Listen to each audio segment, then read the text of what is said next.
Bismillahirrahmanirrahim. Assalamualaikum warahmatullahi wabarakatuh. Alhamdulillahirabbil alamin. Segala puji bagi Allah Subhanahu wa taala yang telah memberikan kita kesehatan, kemudian berbagai macam nikmat yang lainnya, sehingga pada hari ini kita bisa mengikuti pembelajaran lanjutan terkait dengan texture pen. Jadi hari ini pembahasan kita masih tentang texture pen. Berikutnya sholawat dan salam semoga selalu tercurah kepada Rasulullah Shallallahu Alaihi Wasallam. Baik anak-anakku kelas 9, bagaimana kabarnya? Mudah-mudahan semua selalu dalam kondisi sehat ya. Nah, ibu ingatkan juga nih untuk tetap selalu menjaga kesehatan ya, karena pandemi belum berakhir. Jadi kita harus tetap terus menjaga kesehatan kita. Nah, hari ini kita akan melanjutkan materi texture pen, yaitu tentang, nah ini dia ya, ini juga bagian yang menarik dalam sebuah texture pen, yaitu struktur dan kebahasaannya yang ada dalam texture pen. Ini adalah bagian dari materi bahasa Indonesia kelas 9. Kita belajar dengan siapa? Nah ini dia ya, kita akan belajar dengan Ibu Delia Paramita, salah satu guru SMP di 252 Jakarta. Nah ini contoh film yang diambil dari sebuah cerpen ya. Seperti yang sudah ibu jelaskan sebelumnya, kita bisa berkarya melalui tulisan-tulisan kita, salah satunya dengan menulis cerpen. Cerpennya tentunya yang bagus, yang punya amanat yang luar biasa gitu ya. Oke, lanjut saja. Nah, ini poin bahasan kita pada hari ini hanya akan membahas struktur texture pen dan kebahasaan dalam texture pen. Jadi dua poin ini sebetulnya di video sebelumnya, video pembelajaran sebelumnya sudah kita bahas strukturnya apa saja dan kebahasaannya apa saja, tapi tidak mendalam atau tidak mendetail. Nah, hari ini kita akan kupas tuntas apa saja strukturnya, kemudian kita akan analisis satu buah texture pen, kita tentukan struktur-strukturnya. Jadi sampai benar-benar paham. Kemudian yang berikutnya, kebahasaan dalam texture pen, juga kita akan kupas tuntas apa saja kebahasaannya, pengertiannya apa, contohnya apa, kemudian ketika dalam texture pen bagaimana kita menganalisisnya. Ya. Silakan disimak seperti biasa, siapkan alat tulis, buku dan pulpen. Kalau ada hal-hal penting, materi-materi yang harus kalian catat, khawatirnya lupa, silahkan dicatat terlebih dahulu. Gitu ya. Oke, sudah siap? Siapkan alat tulis ya. Kita mulai. Sebelum ke bagian struktur, kita harus tahu dulu nih, harus paham betul ciri-ciri cerpennya. Karena khawatir tertukar dengan yang lain. Jadi kalau kita sudah paham ciri-cirinya, ketika baca, wah ini cerpen nih, gitu ya. Ciri yang pertama, panjang karangan lebih kurang 10 halaman saja.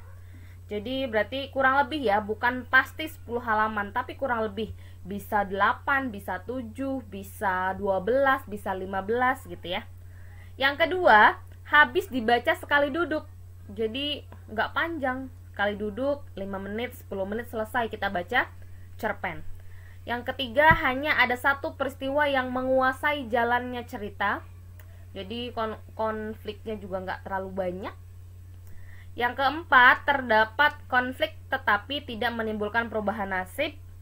Yang kelima, perwatakan tokoh dilukiskan secara singkat ya. Jadi tidak terlalu panjang, tapi secara singkat. Oke, ini ya ciri-cirinya yang harus kita pahami terkait dengan texture pen. Berikutnya, kita masuk ke struktur nih. Kita pakai struktur yang 3 ini. Ada orientasi, ada komplikasi, dan ada resolusi. Nah, apa itu orientasi, apa itu komplikasi, apa itu resolusi? Kita bahas satu-satu. Pertama, orientasi. Jadi sebuah cerpen itu pasti punya orientasi. Bagian awal cerita, perkenalan.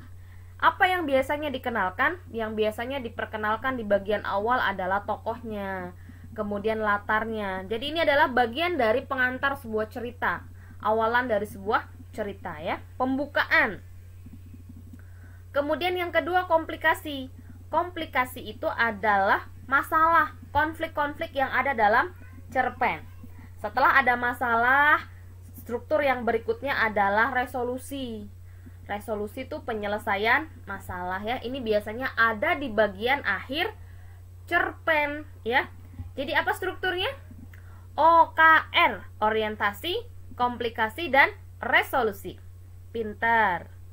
Kita lanjut ke analisis langsung ya. Kita akan baca sebuah teks cerpen. Ini judulnya Catatan Dalam Botol, karya Andi Mutiara Mutahharoh. Nanti coba kalian tebak dulu mana bagian orientasi, mana bagian komplikasi, dan mana resolusi. Kita baca bareng-bareng dulu ya. Catatan Dalam Botol, Andi Mutiara Mutahharoh. Namaku Pelangi. Aku sangat suka menulis. Aku selalu menulis catatan harianku di kertas cantik dan memasukkan gulungan kertas itu ke dalam botol. Botol itu akan kulempar ke laut. Di belakang rumahku memang ada pantai yang indah. Selain menulis, aku juga sangat suka melihat pelangi. Aku melempar botol setiap kali muncul pelangi. Itu kulakukan agar kisahku dan kehidupanku di masa depan akan berwarna seperti pelangi. Suatu hari, ayah dan bunda pergi ke Paris karena urusan penting. Mereka memang selalu pergi, sampai-sampai tidak punya waktu untuk kami. Bunda menyuruhku menjaga Rindu, adikku yang sudah kelas 3. Aku anak cukup berada, rumahku besar, tapi jujur saja, aku sudah bosan hidup seperti ini. Kami hanya berdua setiap hari. Beruntung, aku mempunyai tetangga yang baik. Aku biasa memanggilnya Bibi Hani. Beliau mempunyai warung bakso. Beliau selalu memperhatikanku dan Rindu. Aku tidak bisa membayangkan bagaimana hidupku tanpa Bibi Hani. Sudah seminggu orang tuaku belum pulang. Apakah mereka sesibuk itu? Tapi barusan aku mendapat SMS dari bunda bahwa sore ini mereka akan pulang. Kak, ada pelangi tuh, tunjuk Rindu lewat jendela. Benar, saatnya menulis, seruku sambil mengambil kertas, pulpen, dan botol. Lalu aku menuju pantai di belakang rumah. Aku mencari tempat yang teduh dan mulai menulis. Namaku Pelangi. Aku sangat suka menulis dan melihat pelangi. Setiap hari orang tuaku pergi. Aku terpaksa tinggal bersama adikku, Rindu. Beruntung aku mempunyai tetangga yang baik hati, namanya Bibi Hani. Beliau selalu membantuku. Sekarang ayah dan bunda pergi ke Paris. Tapi kabarnya sore ini mereka akan segera pulang. Aku sudah tidak sabar. Pelangi. Itulah catatanku. Aku menggulung kertas catatan itu dan memasukkannya ke dalam botol plastik yang sudah kuhias semenarik mungkin.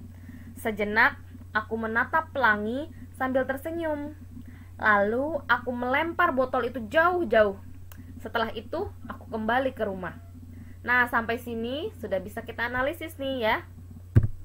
Nanti kita bahas analisisnya lebih jauh. Kita baca dulu ceritanya. Nah, ini dia bagian awal. Perkenalan tokoh, namaku Pelangi. Aku sangat suka menulis. Nah, dikenalkan terkait tokoh Pelangi. Ini adalah bagian orientasi. Kemudian di paragraf kedua itu sudah masuk ke komplikasi, karena sudah masuk ke poin masalah ya. Masalahnya ayah dan bundanya sering pergi ya, meninggalkan anaknya. Lanjut ya, tadi sampai ke aku akan kembali ke rumah. Aku menemui Rindu yang sedang menonton TV. Namun, ia terlihat sangat sedih. Rindu, ada apa? Tanyaku lembut sambil membelai rambutnya yang panjang. Pesawat tujuan Paris Indonesia jatuh, Kak. Pasti ayah bunda juga ada di pesawat itu, kata Rindu sambil terisak. Jantungku seperti berhenti berdetak mendengarnya. Kata-kata itu terasa membuat darahku berhenti mengalir. Ayah, bunda, jangan tinggalin kami. Sudah cukup kami kesepian setiap kalian pergi. Tapi kami gak mau kesepian untuk selamanya tanpa ayah dan bunda.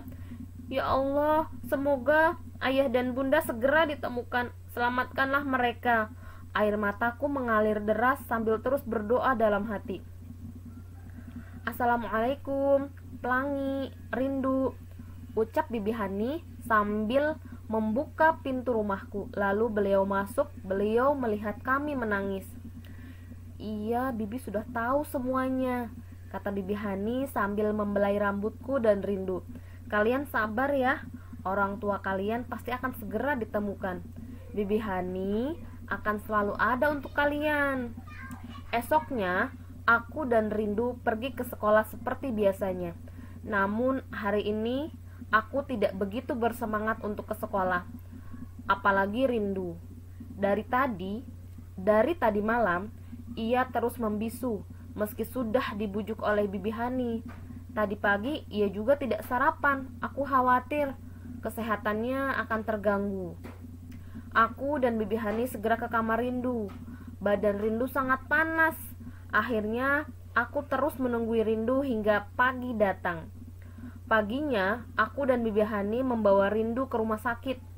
Aku terpaksa memberi surat izin kepada guruku untuk tidak sekolah dulu sampai kondisi adikku kembali normal. Setelah itu Bibi Hani pulang karena harus menjaga warungnya. Tidak berapa lama suster datang memeriksa Rindu. Adikmu belum bangun ya? Belum sus. Oh iya, Rindu sakit apa sus? Adikmu terkena penyakit tipes. Nanti kalau adikmu bangun suapin ya. Esoknya aku dan Rindu makan bersama. Tapi Rindu terlihat tidak nafsu makan. Malamnya Rindu terlihat pucat. Demamnya sangat tinggi. Kak, aku mau keluar sebentar ya, pinta Rindu. Tidak bisa Rindu, kamu harus banyak istirahat. Jangan banyak bergerak dulu. Tolong kak, sebentar saja. Boleh ya kak. Aku pun mengantarnya keluar sebentar. Namun tiba-tiba Rindu pingsan. Aku melihat Rindu terbaring lemas di tempat tidur. Ia tidak sadar-sadar. Kak, panggil Rindu pelan. Ia membuka matanya. Rindu, jangan banyak bergerak dulu ya, cemasku.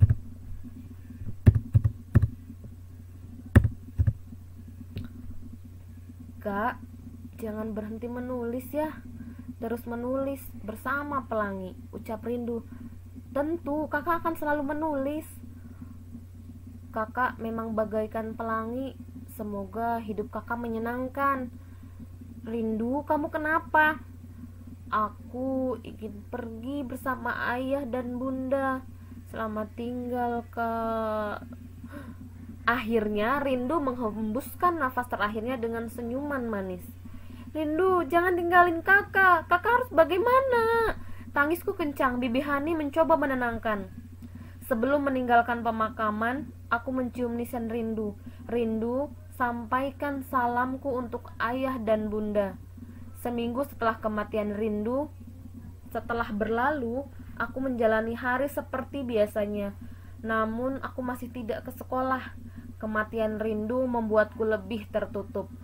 Gerimis turun lagi sore ini. Seperti biasa, Pelangi kembali muncul dan aku kembali menulis.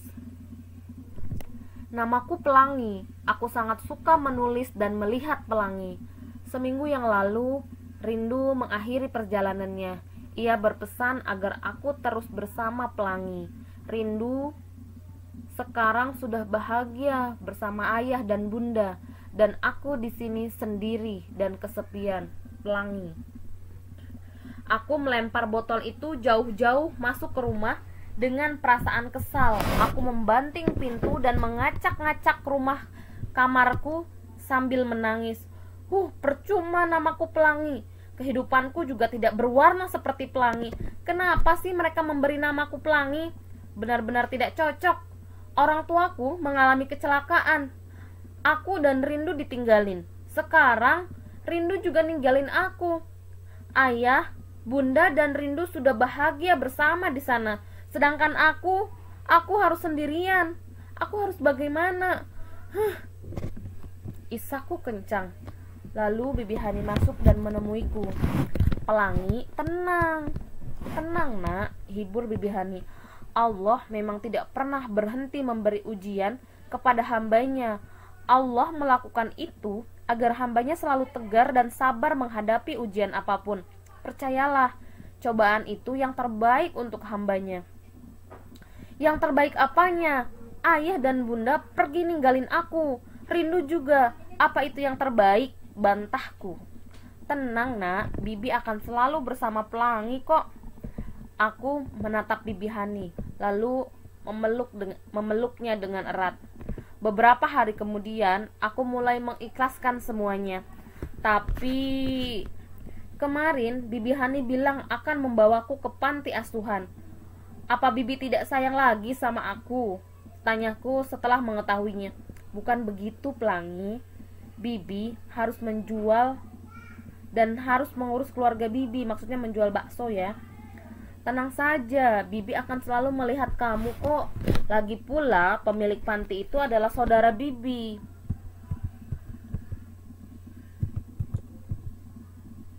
Tapi tolong Bibi jaga rumahku ya. Rumah itu menyimpan banyak kenangan, kataku. Bibi Hani mengangguk sambil tersenyum. Jadi untuk terakhir kalinya aku akan pergi ke pantai rumahku. Saat itu pelanginya tampak jelas dan indah di atas pantai. Namaku Pelangi. Aku sangat suka menulis dan melihat pelangi. Setelah kehilangan keluargaku, aku sangat kesal dan putus asa. Aku hampir saja menyalahkan takdir Allah. Namun Bibi Hani tidak berhenti menghiburku. Hari ini juga aku akan ke panti asuhan milik saudara Bibi Hani. Jadi mungkin ini adalah hari terakhirku tinggal di rumahku yang penuh kenangan. Pelangi. Aku dan Bibi Hani berangkat ke panti asuhan. Kata Bibi, di dekat panti itu ada sungai. Tentu saja aku senang. Setelah sebulan aku mulai terbiasa dengan lingkungan panti. Teman-temanku juga semua baik dan ramah. Di sini kami seperti satu keluarga yang saling menyayangi. Seperti biasa, aku ingin menulis. Pelangi telah tampak. Aku duduk di batu dan menulis. Namaku Pelangi. Aku sangat suka menulis dan melihat pelangi. Sudah sebulan aku tinggal di panti. Aku juga mulai akrab dengan teman-temanku. Di sini aku sangat bahagia. Aku dapat merasakan hangatnya rasa kekeluargaan. Kuharap selanjutnya akan ada kejadian yang luar biasa dari sekarang. Pelangi. Seminggu kemudian, Bibi Hani datang bersama pria yang tidak kukenal. Tapi sepertinya aku pernah melihat sebelumnya.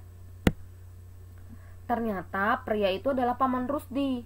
Beliau ingin mengajakku tinggal di rumahnya di Solo. Tentu saja aku sangat senang mendengarnya. Bibi, selamat tinggal. Aku tidak akan bisa seperti ini tanpa Bibi. Bibi benar-benar malaikatku. Maaf kalau selama ini Pelangi banyak merepotkan Bibi, kataku sambil menangis. Pelangi, kamu anak yang baik. Kamu bisa tegar dan bersabar meskipun telah kehilangan orang tua dan adikmu. Justru Bibi belajar banyak hal dari kamu. Kamu adalah seorang pelangi yang sesungguhnya. Bibi yakin kehidupanmu selanjutnya akan penuh warna seperti pelangi. Ibumu tidak salah memberimu nama Pelangi. Keluargamu di sana juga pasti bahagia melihatmu, kata Bibi Hani sambil menyeka air mataku. Selamat tinggal Bi, aku akan selalu ingat Bibi, ucapku sambil melambaikan tangan. Selamat jalan Pelangi, ikuti terus cahayamu dan kau akan bahagia. Aku menyeka air mataku dan berusaha tersenyum. Nah, cerita ini dikutip dari buku kumpulan cerpen 15 naskah terbaik lomba menulis cerita remaja. tahun 2014 yang diadakan oleh Kemendikbud. Nah, sekarang kita coba analisis dulu nih dari awal lagi ya. Nah, ini tadi kita sudah sedikit menganalisis. Ini adalah bagian orientasi. Kenapa ini adalah bagian orientasi? Karena ini baru pembuka cerita, baru perkenalan. Disebutkan namanya pelangi, hobinya apa, kemudian kebiasaannya apa, dan di sini juga sudah disinggung atau disebutkan latarnya, yaitu di rumahnya. Kemudian di belakang rumahnya ada laut ya. Berikutnya, paragraf berikutnya sudah masuk ke komplikasi. Kenapa masuk ke komplikasi? Karena ini udah masuk nih awal-awal permasalahan muncul ya. Ayah dan ibunya sering pergi. Kita lanjut. Nah, ini semua adalah bagian dari komplikasi karena semua yang ada di sini adalah permasalahan peristiwa yang isinya berupa permasalahan-permasalahan yang dialami oleh pelangi ya, tokoh utamanya. Kemudian setelah itu ini juga sama, semuanya adalah bagian dari komplikasi karena permasalahan demi permasalahan terus bermunculan, dari mulai orang tuanya pergi, kemudian pesawatnya jatuh, adiknya sakit, setelah itu adiknya juga ternyata meninggal dunia, sampai akhirnya di bagian akhir ini pelangi harus dimasukkan ke dalam panti asuhan karena Bihani tetangganya juga punya keluarga. Ini semua adalah permasalahan yang muncul. Jadi semua masuk ke dalam komplikasi. Nah, ini juga masih bagian dari komplikasi saat di panti asuhan ya. Nah, resolusinya yang ini ya. Mulai ada penyelesaian masalah itu di bagian Bihani datang bersama seorang pria yang nantinya akan merawat pelangi gitu ya. Jadi sampai sini jelas ya. Bagian permasalahan-permasalahan masuk ke komplikasi. Bagian resolusi masuk ke dalam bagian penyelesaian masalah masuk ke dalam resolusi. Semoga sudah semakin pandai ya dalam menganalisis mana komplikasi, mana resolusi, dan mana orientasi. Dikenali baik-baik ciri-ciri dari ketiganya. Orientasi itu biasanya baru perkenalan, kemudian komplikasi itu masalah-masalah yang muncul dalam cerita, resolusi itu adalah penyelesaian masalah ya. Nah, kita selesai bahas tentang struktur sampai belajar menganalisis. Lanjutnya kita akan membahas tentang kebahasaan dalam teks cerita pendek. Nah, ini kemarin sudah disebutkan nih, kebahasaan yang muncul ada apa saja. Ada kata ganti, ada penanda waktu, ada pilihan kosakata atau diksi ya. Kemudian penggunaan kata benda khusus, ada uraian deskriptif, kemudian ada majas. Nah, kita bahas satu-satu yuk. Oke, kita mulai dari yang pertama. Kata ganti orang. Nah, kebahasaan yang muncul dalam teks cerpen yang pertama adalah kata ganti orang. Kata ganti orang itu ada 3. Ada kata ganti orang pertama, kata ganti orang kedua, dan kata ganti orang ketiga. Orang pertama, kedua, dan ketiga. Nah, semuanya ini masing-masing dibagi. Ada yang jamak, ada yang tunggal. Tunggal itu artinya cuma 1. Kalau jamak itu artinya banyak. Kalau banyak berarti lebih dari 1. Bisa 2, bisa 3, atau seterusnya ya, jamak. Nah, sekarang kita bahas satu-satu. Kata ganti orang pertama tunggal itu adalah saya atau bisa aku. Jadi kalau dalam cerita itu disebutkan saya atau aku, berarti kata gantinya adalah orang pertama tunggal. Tapi kalau kami, kita, berarti banyak. Karena ketika orang menyebutkan kami itu pasti nggak cuma 1 orang, lebih dari 1. Kami, siswa kelas 9F misalnya. Nah, itu berarti jumlahnya sejumlah anak kelas 9F, artinya banyak ya. Kemudian yang kedua, orang kedua, kata ganti orang kedua. Dan ini jarang digunakan ya. Cerpen menggunakan kata ganti orang kedua tuh jarang. Yang banyak adalah orang pertama dan orang ketiga. Nah, orang kedua juga sama nih. Ada kata ganti orang kedua tunggal, ada kata ganti orang kedua jamak. Kalau tunggal cuma satu, contohnya nih ada kamu, ada Anda, ya. Kemudian ada kau. Ada kata ganti orang kedua jamak, berarti banyak kalian. Kalau ibu menyebut kalian harus rajin belajar, berarti yang disebutkan bukan cuma satu orang tapi semuanya. Kalian kelas 9, ya. Nih jamak, contohnya kalian. Kemudian ada orang ketiga. Orang ketiga tuh sama, orang ketiga tunggal dan orang ketiga jamak. Yang tunggal, orang ketiga, berarti orang ketiga itu artinya orang yang kita bicarakan, orangnya emang nggak ada, ya. Ada dia. Dia itu orangnya emang baik, pinter, jujur. Nah, orangnya ada nggak? Nggak ada. Kita sedang membicarakan orang, itu orang ketiga. Tunggal, kalau kita menyebutkan dia berarti satu orang. Begitu juga dengan beliau. Beliau adalah sosok yang sangat kami hormati. Satu orang, dan orangnya tidak ada, artinya sedang kita bicarakan.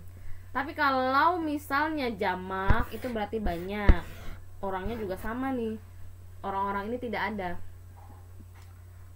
Kelas 7 adalah anak-anak yang rajin. Mereka, nah anak kelas 7-nya nggak ada di sini. Mereka selalu mengumpulkan tugas tepat waktu misalnya. Nah, merekanya ini kan tidak ada di hadapan ibu, tapi sedang ibu bicarakan gitu ya. Ada, paham ya? Ada orang pertama, orang kedua, dan orang ketiga. Nah, yang banyak digunakan hanya orang pertama dan kedua saja, ya. Mohon maaf, orang pertama dan ketiga saja, orang keduanya jarang digunakan. Ini kata ganti orang, ya. Kemudian berikutnya adalah penggunaan contoh kalimat yang menggunakan kata ganti orang. Nah, kita tebak ya.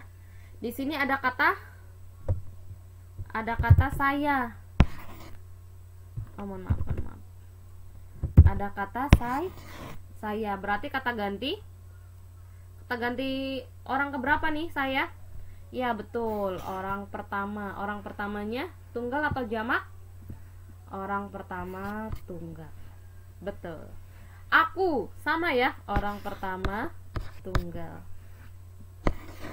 Kemudian kita berarti orang pertama juga kan, tapi jamak. Kami juga sama, orang pertama kan, sedang membicarakan orang pertama, diri sendiri, dan orang yang kita ajak kami. Berarti yang berbicara juga ikut di dalamnya. Jamak ya.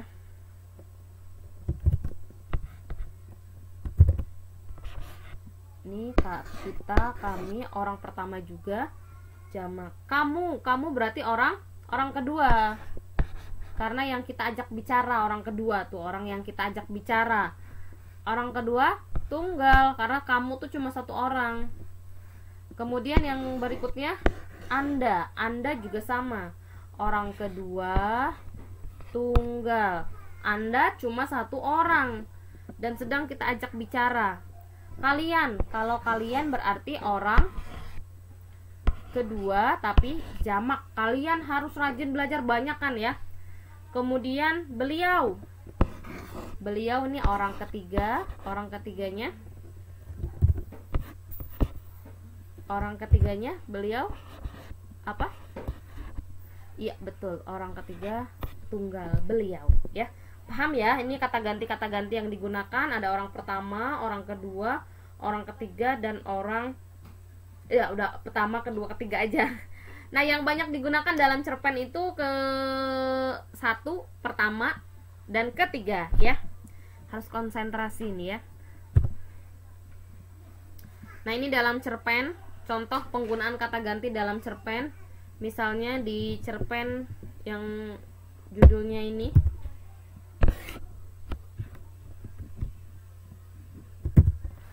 dengan lemah aku. Nah, berarti di sini ada kata aku, kata ganti orang pertama tunggal. Aku berusaha meraihnya. ya. Kemudian saat itu mataku, nah berarti sama ya, ku juga. Aku berusaha bangkit melawan rasa malas dalam diriku. Nah ini juga aku.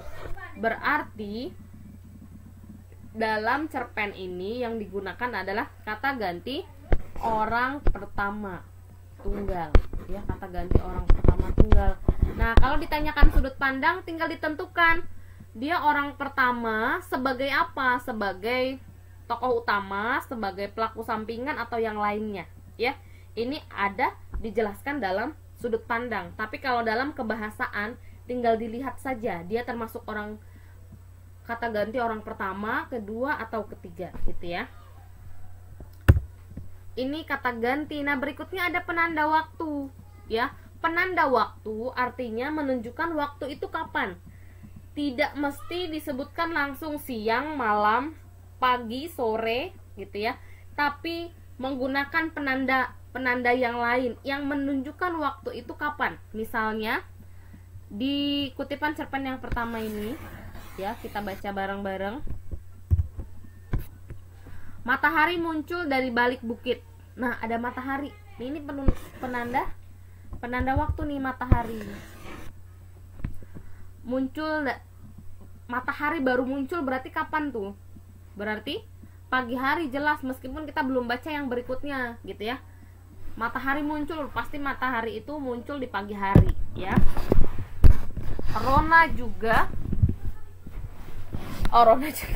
Rona jingga di langit menandakan malam berganti baju. Pagi itu, nah di sini baru disebutkan. Seperti biasanya tepat pukul 5 jam wakerku berdering. Kemudian ini jelas ya, penanda waktunya adalah matahari. Kemudian yang cerpen kedua nih, matahari sudah di ubun-ubun. Nah matahari berada di ubun-ubun, berarti penandanya juga matahari berada di ubun-ubun, berarti kapan tuh? Siang ya. Kemudian ini ada penanda alam. Angin laut timur menerpa wajahku yang terasa sangat menyengat. Langkahku siang itu terasa lebih cepat dari biasanya. Menggunakan penanda alam yaitu angin laut ya. Penanda alamnya angin laut yang terasa menyengat. Kalau angin laut terasa menyengat berarti panas nih ya. Berarti waktunya siang hari. Kalau ditanyakan latar waktu dalam cuplikan cerpen di atas adalah, kita lihat penanda-penandanya ini, meskipun kita misalnya dalam cerpen itu tidak disebutkan pagi, siang, sorenya. Kita lihat penanda-penanda waktunya ya. Jelas sampai sini ya. Ini adalah penanda waktu. Berikutnya kosakata atau kata benda khusus. Nah, di sini menggunakan diksi yang tepat atau pilihan kata yang tepat. Misalnya, di sini ada kata bisu, ada kata tunarungu ya. Kata bisu itu kata yang digunakan untuk menyebutkan seseorang yang bisu. Bisu itu berarti tidak bisa berbicara ya. Kemudian di sini disebutkan lagi nih, dari suaranya yang semakin jelas aku semakin paham ternyata dia selain tunarungu juga memiliki emosi yang tidak stabil. Nah, di sini pilihan kata dalam cerpen dapat berupa pilihan kata yang berkonotasi sopan atau tidak sopan ya. Kalau tunarungu kan berarti dia sopan gitu ya. Kalau yang lain misalnya bisu itu tidak, kurang ini ya. Bisu itu misalnya bisa diganti dengan kata tunawicara gitu. Nah yang jelas dalam cerpen dua-duanya boleh digunakan, bergantung dari kebutuhan, mau menggunakan konotasi yang sopan atau tidak sopan gitu ya, indah atau kurang indah.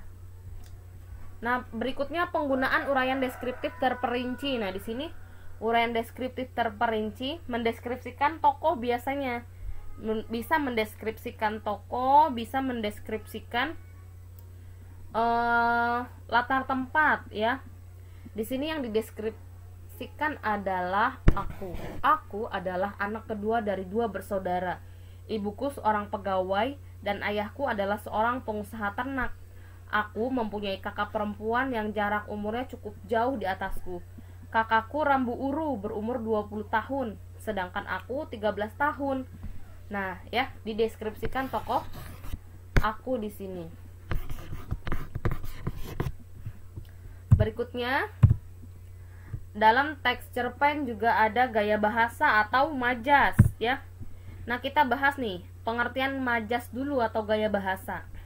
Kita ambil pengertian dari Tarigan bahwa yang disebut dengan majas adalah cara mengungkapkan pikiran melalui gaya bahasa yang khas, ya. Jadi nggak langsung ketika kita mau ngomong A langsung A, tapi melalui gaya bahasa yang khas, yang memperlihatkan jiwa dan kepribadian seorang penulis. Jadi penggunaan gaya bahasa ini juga akan menghidupkan sebuah cerita, dan ini akan memperlihatkan jiwa dan kepribadian seorang penulis. Kalau misalnya gaya bahasa yang digunakan banyak sarkasme, banyak sarkas, berarti ya kurang lebih memperlihatkan jiwa dan kepribadiannya gitu ya. Meskipun nggak selamanya seperti itu, kadang hanya untuk diksi atau pilihan kata saja yang seperti itu, tidak menggambarkan kepribadian seorang penulisnya. Tapi ada yang memang itu adalah bahasa kesehariannya gitu ya. Jadi majas bisa menjadi ungkapan yang dapat menghidupkan satu kalimat, ya. Enggak bahasanya bahasa yang jelas terus ya, enggak menggunakan majas kan jadi kurang, kita pembaca juga agak bosen ya. Kemudian majas sendiri melakukan penyimpangan dari makna suatu kata yang kerap digunakan. Jadi biasanya majas itu melakukan penyimpangan dari makna yang sebenarnya. Misalnya ada kata semangatnya keras bagaikan baja. Nah, baja ini kan kerasnya berarti keras baja, tapi kemudian dibandingkan dengan semangat seseorang gitu ya. Jadi tidak pada makna yang sesungguhnya.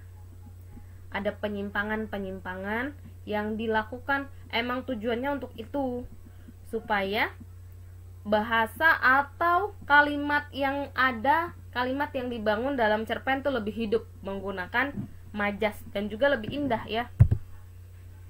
Nah, jenis-jenis majas nih, ada majas pertentangan, ada majas perbandingan, ada majas sindiran, ada majas penegasan, dan kita akan bahasnya ini satu persatu. Pertama ada majas pertentangan. Di sini Ibu ambil 3 aja dulu. Ada majas paradoks ya. Itu artinya ya bertentangan dengan keadaan yang sebenarnya. Meskipun keduanya ya benar. Jadi gini contohnya, meskipun berada dalam keramaian, tapi ini aku tetap merasa kesepian. Ya benar, kondisinya sedang ramai, dan benar juga dia lagi kesepian, tapi seolah-olah bertolak belakang gitu ya, bertentangan. Kemudian ada majas antitesis. Majas antitesis itu menggunakan kata-kata yang berlawanan, jadi menggunakan kata-kata yang berantonim dalam satu kalimat. Baik anak maupun dewasa, ini kan berantonim nih ya, anak dengan dewasa, membayar tiket dengan harga yang sama. Yang ketiga ada litotes. Litotes itu orang biasanya menyebutnya lawan dari hiperbola. Tapi litotes ini artinya merendah, sangat merendah. Tapi kondisinya tidak seperti itu, gitu ya. Misalnya nih, ini tanda terima kasih kami, sekedar ongkos angkot. Pas dilihat ternyata amplopnya 50 juta, mana ada ongkos angkot 50 juta gitu kan. Itu namanya merendah. Atau misalnya contoh yang lain, silahkan mampir ke gubuk reot kami. Bilangnya gubuk reot, tapi pas kita datang rumahnya seperti istana. Nah, itu litotes, merendah ya. Sangat merendah tapi tidak sesuai dengan kenyataan gitu ya. Ini majas pertentangan. Kemudian yang berikutnya ada majas perbandingan, ada majas personifikasi, ada majas metafor, ada majas asosiasi. Nah, personifikasi ini biasanya majas yang banyak digunakan dalam puisi. Ya, jadi membandingkan dua hal, dia itu benda mati tapi seolah-olah hidup. Misalnya nih, Gunung Merapi memuntahkan seluruh isi perutnya. Yang muntah kan biasanya manusia, ya, tapi di sini digunakan untuk Gunung Merapi. Kemudian misalnya contoh yang lainnya,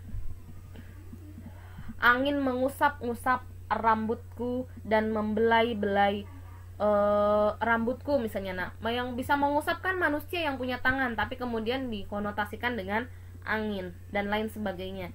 Jadi personifikasi itu membandingkan dua hal, benda mati yang seolah-olah hidup, ya. Ini banyak digunakan dalam penulisan puisi.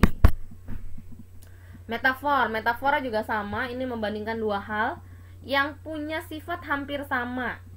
Tadi ya, misalnya Raja Siang itu dengan matahari. Kemudian ada asosiasi. Asosiasi itu bisa disebut perumpamaan ya. Jenis majas yang membandingkan antara satu dengan yang lainnya tetapi berbeda. Ya. Berbeda tapi dianggap sama. Maksudnya gitu. Perlakuan anak laki-laki itu terhadap ibunya bagaikan air susu dibalas air tuba. Nah, di sini penggunaan kata air susu dibalas air tuba ini perumpamaan. Air susu kan luar biasa ya. Bagus, banyak vitaminnya. Itu juga makanan terbaik, minuman terbaik buat bayi. Tapi dibalasnya oleh air tuba, gitu ya. Air tuba kan kotor ya. Nah, ini artinya membandingkan satu hal dengan yang lainnya berbeda tapi dianggap sama. Jadi orang ini menganggap air susu dan air tuba sama. Jadi ini adalah sebuah perumpamaan, ya. Ini juga majas perbandingan, ada hiperbol. Hiperbola itu berarti berlebih-lebihan. Ini lawannya tadi litotes ya. Gedung pencakar langit itu megah sekali. Gedung setinggi-tingginya gedung juga nggak sampai mencakar langit kali ya. Gitu. Ini namanya hiperbol, berlebih-lebihan. Kemudian ada eufemisme. Penggunaan kata yang halus untuk mengurangi tingkat kekasaran kata. Misalnya beberapa karyawan akan dirumahkan. Nah, ini tanda kurung sini ya. Artinya dipecatkan tapi menggunakan kata dirumahkan supaya bahasanya lebih halus, tingkat kekasarannya juga lebih turun. Enggak bilang kamu dipecat, enggak gitu ya, tapi diistirahatkan, dirumahkan dulu gitu ya.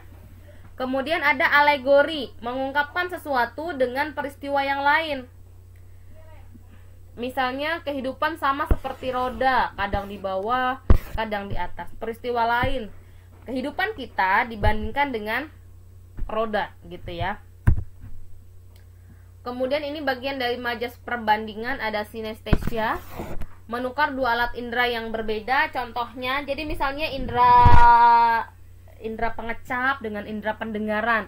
Kata-kata dia sangat pedas. Nah, pedas ini kan buat lidah ya, buat indera pengecap. Tapi kemudian ditukar antara indera pengecap dengan indera pendengaran.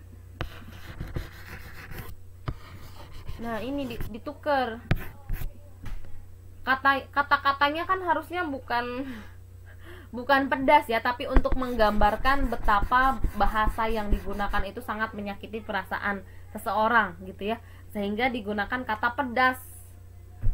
Padahal pedas kan seharusnya untuk indera pengecapan. Misalnya bakso ini terasa sangat pedas. Nah, kalau itu berarti bukan sinestesia ya, karena emang benar rasanya pedas di indera pengecapan. Tapi sinestesia itu ketika ada kalimat yang menggunakan penukaran alat indera gitu ya. Misalnya suaranya sangat enak didengar. Nah, suaranya enak didengar, enak kan kayak makanan ya. Nah, ini juga sama gitu. Atau misalnya hal-hal yang lain yang dalam kalimat itu ada pertukaran indera gitu ya. Kemudian yang berikutnya ada simile, pengibaratan yang ditandai dengan seperti, layaknya, ibarat. Jadi selalu ada kata-kata seperti ini. Contoh, kau ibarat bunga bangkai bagiku, besar, indah, namun bau gitu kan. Nah, ini adalah contoh dari simile, menggunakan kata nih, ibarat, bagaikan, dan lain-lain. Kemudian ada metonimia, ini juga majas perbandingan metonimia ya. Metonimia itu penggunaan merek dagang saking dia sudah terkenalnya, jadi kita menyebutnya itu semuanya itu. Misalnya kata di sini contohnya kapal api ya. Misal contoh yang lainnya adalah Aqua. Bu, beli Aqua, padahal yang kita beli misalnya bukan Aqua, tapi merek yang lainnya gitu ya. Ini Ibu sebutkan bukan berarti sponsor ya, cuma buat contoh aja. Karena metonimia ini emang penggunaan merek dagang. Atau yang lainnya, beli Indomie, padahal kita belinya mie yang lain mereknya, misalnya mie sedap kah, atau super mie dan lain-lain.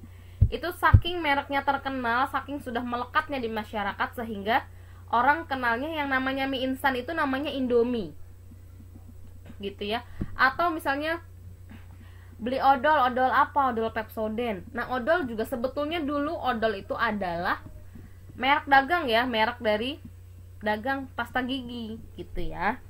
Jadi saking orang kenalnya odol ya bilangnya odol gitu ya. Jadi itu metonimia, menggunakan merek dagang.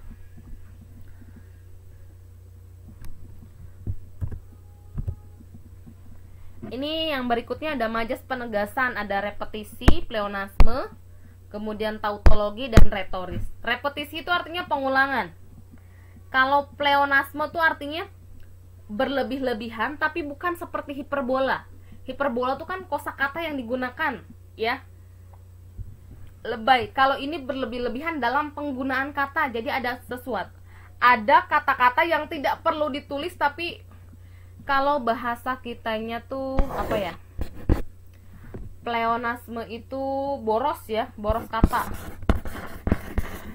Atau dia menggunakan kalimat yang tidak efektif. Tidak efektif ya, namanya pleonasme. Misalnya, kami mendengar kabar itu dengan telinga kami sendiri. Padahal kalimat ini bisa kita tulis dengan kami mendengar kabar itu sendiri. Nggak usah ditulis dengan telinga kami sendiri. Namanya dengar tuh pasti dengan telinga gitu ya. Itu namanya pleonasme. Jadi berlebih-lebihan, tapi bukan seperti hiperbola. Kalau hiperbola kan makna dalam katanya yang berlebihan. Tapi kalau pleonasme ini penggunaan katanya yang berlebihan. Jadi terlalu banyak kata yang digunakan sehingga kalimatnya tidak efektif, atau kata-katanya, kalimat itu boros ya. Kemudian yang berikutnya ada tautologi. Ini biasanya dia kalimat yang mengulang sesuatu tapi memanfaatkan sinonimnya. Misalnya keinginan dengan kemauan, kan dia bersinonim. Keinginan dan kemauan kami. Jadi itu adalah bagian dari penegasan kan. Kami ingin, kami mau agar mereka belajar dengan giat gitu ya. Kemudian ada retoris. Retoris itu kita bertanya tapi sebetulnya nggak butuh jawaban ya. Ini buat menegaskan aja. Jadi kalian tuh sebetulnya mau lulus apa enggak sih? Nah, jawabannya kan pasti lulus kan, pasti mau lulus kan. Tapi ini sebuah kalimat yang menggunakan majas penegasan supaya mau belajar gitu. Kalau mau lulus ya belajar, makanya menggunakan pertanyaan retoris yang tidak butuh jawaban sebetulnya. Atau jawabannya tuh sudah ada, sudah tahu, pasti kalian jawabannya mau lulus gitu ya. Ini majas penegasan. Jadi tadi jenis majas ada apa aja? Ada pertentangan, ada perbandingan, ada penegasan. Kemudian ada apa lagi, satu lagi?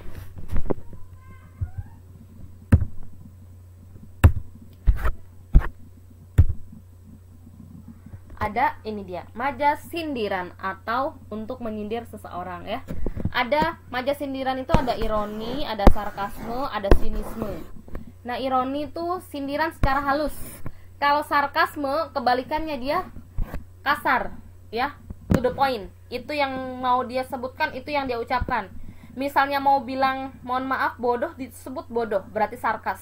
Tapi kalau ironi, misalnya mau bilang tulisannya tuh jelek banget ya, tapi disebutnya gini, tulisanmu bagus banget sampai aku nggak bisa baca nih. Nah, tapi biasanya kan lebih sakit hati disindir kayak gitu ya. Bagus kok nggak bisa kebaca, gimana ceritanya nih gitu ya. itu majas ironi, ya, sindiran halus. Loh, kok Randi misalnya, nggak ada namanya Randi kan? Loh, kok Randi datangnya tumben pagi banget, padahal kita udah belajar nih 2 jam pelajaran. Nah, berarti kan dia terlambat tuh, bilangnya pagi banget. Nah, itu namanya berarti majas ironi. Kalau sarkasme, bilang misalnya mohon maaf tadi bodoh sebut bodoh, jelek sebut jelek. Nih contohnya di sini, wajahmu saja jelek, gimana ada wanita yang suka sama kamu? Nah, itu kan sarkasme ya, jelas kasar dan gak enak didengar gitu ya. Kemudian kalau sinisme, ya sinis ya, untuk mencemooh, menganggap sesuatu yang buruk atau merendahkan ide orang lain. Gagasanmu bodoh, hampir saja mencelakakan kita jika saja aku tidak mencegahnya. Nah, itu apa? Majas sinisme. Jadi majas itu ada majas sindiran ya. Kita ulangi jenis majas, ada pertentangan, ada perbandingan, ada penegasan, dan yang keempat ada majas sindiran. Contohnya apa aja udah disebutkan, pengertiannya juga apa saja sudah, jenis-jenisnya juga sudah. Mudah-mudahan menambah wawasan kita ya. Nah, sekarang kita lihat aplikasinya dalam sebuah teks cerpen. Misalnya cerpen menggunakan majas personifikasi. Matahari muncul di balik bukit, rona jingga di langit menandakan malam berganti baju. Nah, berganti baju berarti personifikasi, karena yang biasanya ganti baju adalah orang atau manusia ya.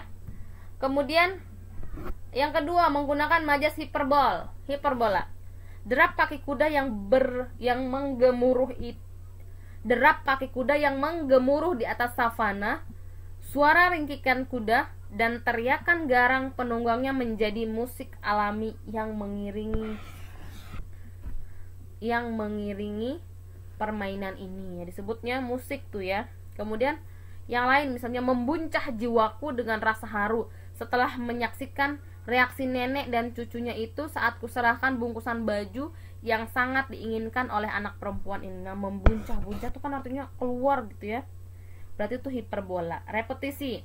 Entah apa yang ia katakan, entah apa yang, nah di sini disebutkan entah dengan entah. Gitu ya. Entah apa yang ia katakan, entah apa yang sedang terbersit di kepalanya. Ini namanya repetisi. Ini contoh penggunaan majas atau gaya bahasa dalam teks cerpen ya. Mudah-mudahan menambah wawasan kita terkait dengan majas, tambah informasi juga dan bermanfaat untuk semuanya. Oke, terima kasih untuk semuanya yang sudah menyimak pembelajaran dari awal sampai akhir. Tetap semangat, jangan lupa semuanya dicatat. Kalau tadi terlewatkan silahkan diulang kembali videonya, kemudian dicatat poin-poin pentingnya. Terima kasih untuk hari ini, mudah-mudahan tetap sehat, tetap sukses. Sampai jumpa di pertemuan berikutnya. Assalamualaikum warahmatullahi wabarakatuh.